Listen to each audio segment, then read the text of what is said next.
মেয়ের বাবা আমার থেকে তার শ্বশুরের থেকে টাকা যেই টাকা আমার কাছে ডিমান্ড করছে এই টাকা আমি দিয়েছি, দেওয়ার পরও আরও টাকা ছেলেরা আরও তো শ্বশুরতে টাকা আনতে কোনো জামাই কইছে না আমার শ্বশুরতে আমি আর টাকা চাইতাম না, যা কথা তা দিছে।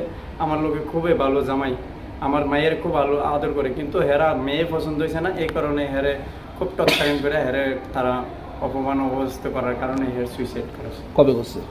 গতকাল।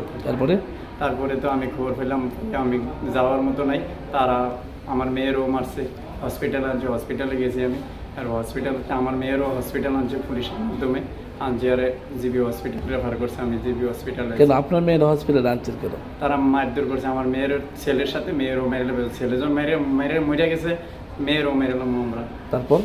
তারপর পুলিশ প্রশাসন, ওই গ্রামের হিন্দু সম্প্রদায়ের মানুষরা মেয়েরে বাঁচাইছে, ট্র্যাকেল দিয়ে অন্য বাড়িতে নিয়ে লুকাইছে, পুলিশের মাধ্যমে আমার কাছে হ্যান্ড ওভার।